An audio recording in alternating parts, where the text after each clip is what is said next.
All right, it's 2 o'clock. Welcome everybody. Here's our new logo, in case you haven't seen it ever. It's on the new website. Thanks to Mr. Rob Toller. Thank you for the website, Rob Toller. If you love it, give Rob a pat on the back while he's here. And of course, Fred helped quite a bit too, but Rob did all the dirty work. Thank you, Rob. It's time to come to order because it's February, I can't believe it. It's February 21st, 2026 already. New members. Well, Mary Gunther is kind of new, but she actually joined last month. We recognized her, but she's tough. She came again. So visitors, we have no visitors, except we have a visitor online, our presenter, Andy Blanco is online. And also we have one of our newer members online, I noticed. Don Heath is online today on Zoom. One of our newer members joined last November at the train show. I think he might have been at last month's meeting too. So if you forgot to recognize him then, hi, Don. And John Hilton's here. David Burris is here. We don't always see David, once in a while. Jackson's here. Thank God. Minutes from the last meeting. Who wants to hear Rick read the minutes from the last meeting? Raise your hand if you do. I make a motion, we accept the minutes as read. As posted. Thank you, Jack. Second. Posted, sir. Stan seconded. Okay, sounds good to me. All those in favor of not listening to Rick meet, will read the minutes from the last meeting. Hi, Paul. Okay. That motion passed. Thank goodness. Committee reports. You missed a button. I missed a button? Treasurers. Oh, wow. That's behind us. Mike's always wants to be in the limelight. So come on up, Mike. Yeah. He's a media hound. That's a big fault of mine. Yes, it is. All right, treasurer's report for this month. Whole lot shorter than last month because we're only talking about 1 month this time. As of basically this morning, on the expense side, we had our usual. Any questions on the treasurer's report? Okay. Can we have a motion to approve? Tom's accepted. Who's that back there? Oh, David Verts. David, you're here. Yeah. You made it all the way from Clarksville. Yes, sir. David's on double duty today. He's also in charge of the K&I Model Railroad Club today, but he took a break to come over here and join us, so join the meeting. Thank you, David. All those in favor, say aye. Aye. Any opposed? You're lucky this time, Mike. Amen there. I take it. All right, stay there, stay where you are. Committee reports. Member welfare. Hey, this is a good month. Sadly, we don't have too many months like this, but this is a good one. No new folk on the member welfare list for this month. We had a rather large group last month, so everybody took a breath, hopefully this month. But main thing I want to say here is that, as always, if you hear about anybody with an issue, going to the hospital, sadly death in the family, whatever, please let us know. We don't want people to think we're not paying attention or don't give a hoot. But if we don't know, we don't know. So pass it along, please, if you hear something from one of our members. Thanks. Speaking of which, Rick Tipton just joined the meeting on Zoom. All right. Hey, we're ready to give a hand out to. Hello, Rick.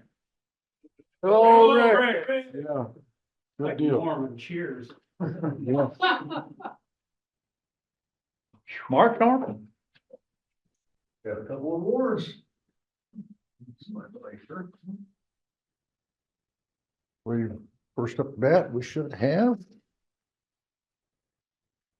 Scott Griggs. I believe, yes, we do. Scott Griggs is in the house, and we have a merit award for you.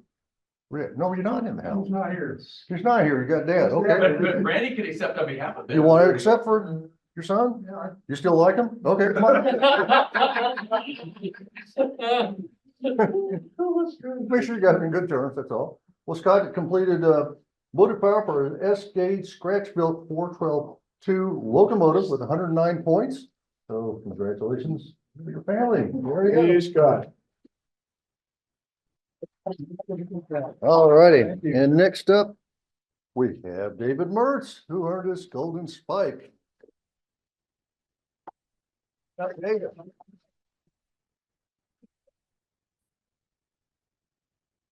Everything's awesome. Congratulations. Thank you. Hey, David. Certificate, smile. Come on, Mark. You gotta take the certificate. Oh. Put that one in there. Okay. All right. Here's what- Hey, Oh, David, yeah. good deal. Thank you, Mark. It's Barry's There, it's happy. Christensen It's happy. in contest time. That's right. Been here a while. Yeah. 9 Okay. entries. So we had 9 entries. Thank you to all of our folks that entered some amazing work into the non-steam motive power category. So especially I want to say those of you that take the time to share a little about the prototype, little about some of your methods and the parts you use. I learned a lot of new methods and about a lot of new parts this month from all the descriptions. It was great. There is kind of a theme, and that is taking something that's decades old and adding all kinds of amazing stuff to it and making it really an entry. So let's go ahead and take a look. We have a lot of honorable mentions today. So Ed Brennan, MMR, has his Kansas City Southern SD 40-2. I remember seeing those come through on coal trains. I don't know if any of you ever saw those snowbirds coming through on coal trains, but it was awesome. Ethan Davis, I think maybe a first time in our contest, perhaps. Ethan has a GP 15-1, formerly Chicago and Northwestern, and patched now to Union Pacific. So great job there. Then Bob Frankrone did a Sioux line switcher in that amazing white scheme that they had on the Sioux line over the years. More honorable mentions. Randy Griggs took an Ertl Jeep 35 locomotive and converted it into something really amazing. So I believe it's on the table. Am I right? No. Yes. Yep. So there's a lot of great stuff on the show and tell table today. So be sure and head on over there later. Craig Hatter took a beautiful earlier model and made a Penn Central Jeep 30 2189 with the red P that they only did that a few months, painted it that way, and they all turned pink after a while. Interesting stories. A lot of interesting stories. Okay, let's continue on. We had a tie for 3rd place. So we're going to give out lots of points this time around. So Steve Laster, SP's finest. Some of you know that SP, one of my favorite roads, didn't wash or repaint units much during their last decade. And this is a wonderful, beautiful example of that Steve did. Russ Weiss, tri-powered box cab. I think this is probably maybe the most unique of all the prototypes. So what does tri-powered mean? Something else. And what's the third one? Diesel and electric. There's the third rail shoe. Batteries, right. So this little guy could go anywhere he needed to go in New York City, doing all his switching and everything. Great, Russ. Okay, for 2nd place, we have another patch job from Fred Soward, MMR. So Fred, am I right? This is kind of the way we wish history had gone. This is the way it was supposed to happen. Yeah. The Southern Pacific bought out the Union Pacific, and then they had to patch all those locomotives. We can only wish it might have happened that way, but it didn't. But anyways, thank you, Fred, for some inspiration there, definitely. And then for 1st place today, we have another, I believe, first timer in our program, Rudy Lecondro. And this is his home road, Hudson Valley, and it's an RDC number 1972. So congratulations to Rudy. Whoa, first time at bat and he hit a home run. Rudy's on Zoom today. Okay, cool. Well, congratulations. Really good. Thank you. All right. You bet. All right, so what's coming up next month? We've got structures. So we have a wide variety of any type of structures, railroad or non-railroad related. So be thinking about your entries for that. And then be sure and check out some of the interesting stuff on the show and tell table as well. during the break or after the meeting. And then before I sit down, I want to share with you guys a question that we often talk about actually, and that is, I have this awesome model. Which contest category does this model need to be entered in? Because sometimes there's more than one answer to that question. And we had some feedback from some of our members over some of the entries recently.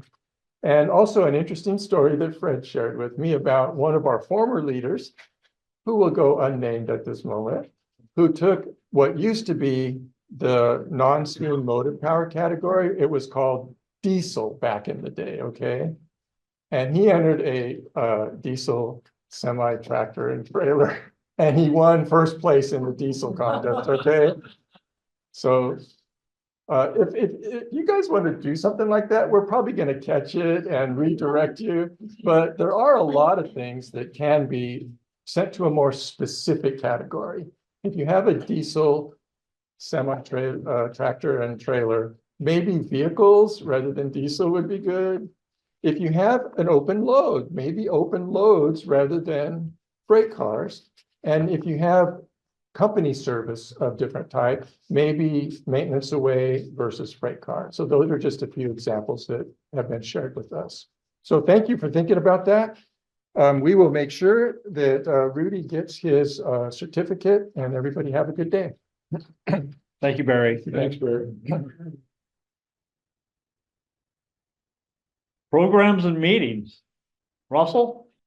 There you go. Yeah, I'm here. Good. So, Glad to know. yeah, there you go. Thank you. So today we're very pleased to have Andy Blanco all the way from the Pittsburgh area. You may remember Andy. He was here with his friend David Martinelli back in November when David gave us a presentation in person. So I've been looking forward to this for a few months when Andy said he would do this, but he's going to tell us all about railroads of the Panama Canal. So I'm really ready for that. So glad Andy can be with us today. And for next month, we have our own Craig Hatter giving us trees through the forest. That is not a typo, and I can tell you that Craig's presentation has nothing to do with trees or a forest, but it's going to be very interesting. So I highly suggest that you tune in next month for Craig's presentation. So that's all I have today, Ron. I'll give it back to you. All right, Russ, sorry you're not here in the room because we do have pictures of pina coladas. Okay. Oh, what's this? Oh, 4 weeks from today? Oh, no. 4 weeks from today is a train show. How many have bought a ticket? A bunch. Well, not really that many. So ante up, folks. It's only $6. And you know what? If I haven't reminded you recently, the train show and sale is our only fundraiser to make any money to do any of the things we do here at Division 8. We don't get any money from the NMRA or the Mid-Central region. The only place we get money is from our members and our visitors to the train show, which we actively market. So if you like to buy a ticket, even if you can't attend, it's a good way to donate to Division 8. And it's only $6. Where else can you go besides a train show to have that much fun for only $6? If you'd like to volunteer, we picked up some volunteers today. There is a sign-up sheet here on the front table. You're welcome to sign up during the break or when you leave to go home. Any questions about the train show? Hope to see you all there. Oh, my favorite part of the meeting.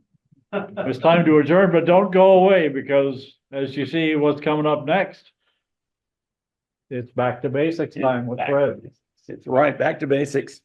So y'all know what back to basics is.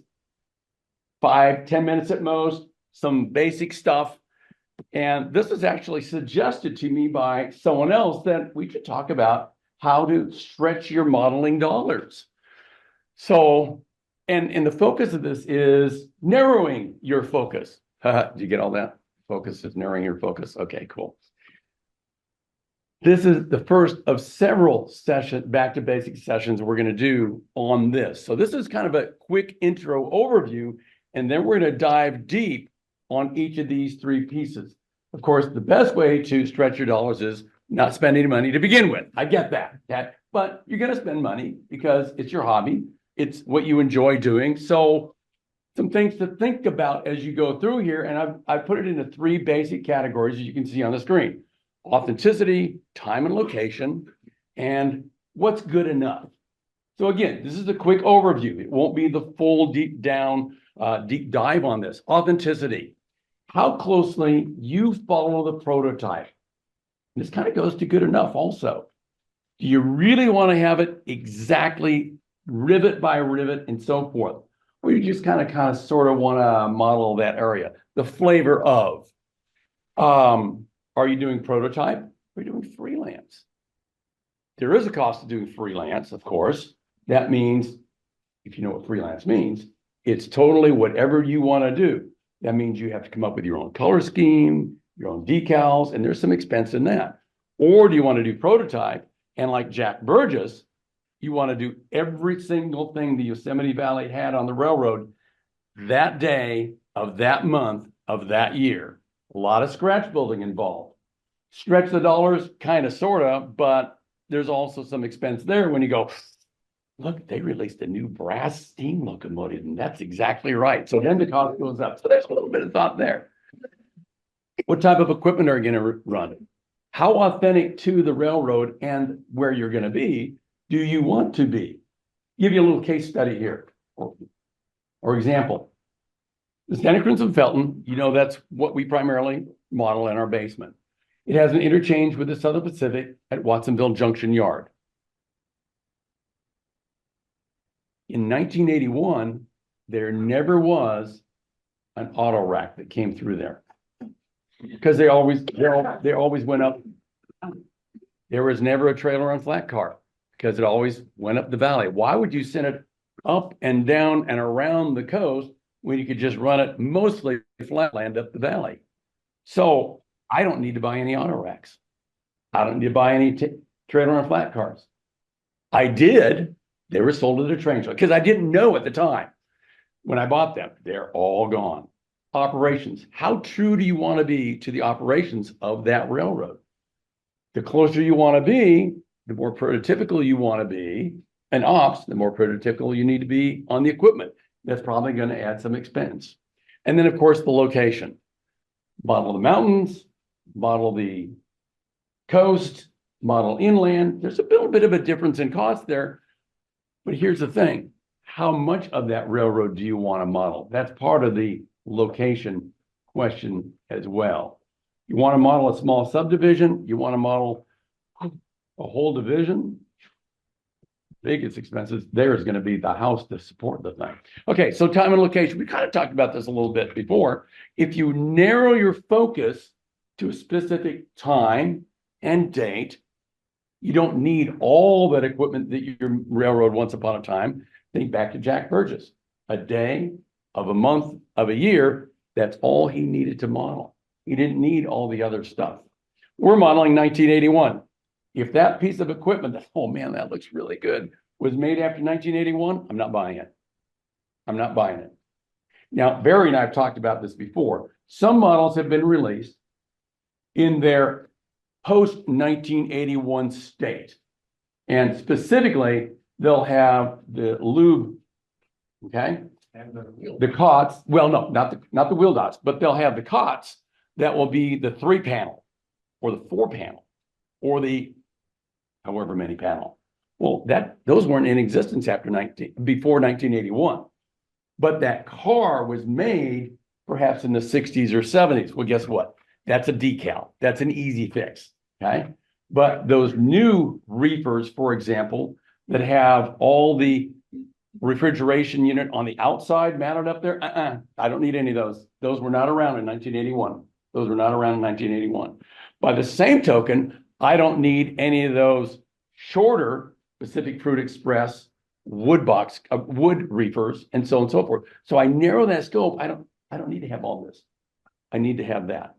It's interesting though that of all the Pacific Fruit Express and Southern Pacific Fruit Express, SPFE cars that are out there on the market, there's like 18 different versions that are appropriate for my era.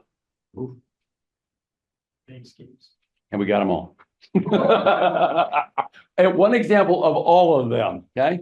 More of some than others because there are more of them on the road, okay? Not a single UPFE on the layout. Does that surprise anybody? Probably not. So again, it's kind of era, time frame. Is it going to be narrow? Is it going to be broad? You know, Tom modeled the 50s, 60s, and maybe even the 70s, right? And that made Tom happy, and that's okay. Okay? I'm not doing that. Mine is this big, okay? So you're not going to see any wood box cars except maybe sitting somewhere for maintenance away or in a gully or something like that. But you will see more modern stuff. Are you doing branch line or main line? Well, if you're doing main line and you're doing the SP, that means you're going to run a bunch of SD units lashed together. I'm doing branch line for the most part. I'm doing a yard interchange. So we'll have some 6-axle diesels, but I don't need a fleet of them. I need a few to represent that on the layout, off the layout. Okay. The rest of the world sort of thing. So you can kind of think about how that works as well. Of course, I've seen some guys with branch line like, ooh, I think I'll have a couple of these. Ooh, I think I'll have a couple of those. I'll have a couple of those. I'm like, dude, if you put all those locomotives for your freelance railroad on your railroad, you would have no room for anything else, just the locomotives alone. What's good enough? And this comes from who? Who was famous for good enough? Alan McClellan, absolutely. Is it close enough for what you want to do, or does it have to be perfect? How close to exact do you want to be? We don't all need to be Jack Burgess and have it down to the itty-bittiest little rivet on a locomotive. You know, Jack Burgess has modeled some things that are on his railroad that will never move on the railroad because they did not move even in that month, in that year on the Yosemite Valley. But they're gorgeous models, but they never move out of the roundhouse. They never move out of the maintenance away yard. Most of us probably won't do that. How close to perfect? Do you have to have museum quality equipment running on the railroad? Or is operator quality good enough for what you want to do? Sometimes you don't have a choice because the manufacturer released a car that really fits everything else. And you go, oh man, and it's like museum quality. I really don't want it, but it's that one car you've always wanted. And you just splurge on that one thing. But you don't need a whole fleet of cars that look like that. Are you okay with a stand-in model? Or does it have to be an exact replica? And part of this is not just your dollar, but your time as well. So you can take that car that's close enough and then customize it. And Mark Norman will want to talk to you about that, about how you super detail that and get you to submit that for a merit award and that's fine. So again, do you need it highly detailed or kind of sort of detailed? What's the word there? Manufacturer details okay, or modeler applied details? What's important to you? How much time, how much effort do you want to do? But it all rolls back to how authentic do you want it to be? What's the time and location for you? And what's good enough for you? Okay, as I said, this is just a quick overview. We're going to dive a little bit deeper into each of those three over the next 3 back to basics sessions. And I think I've got 5 or 6 sessions lined up, but only 3 more on this. Good enough? All right, questions? Ron, I think we're now officially adjourned. Thank you, Fred. Let me set the timer for 5 minutes. Yeah.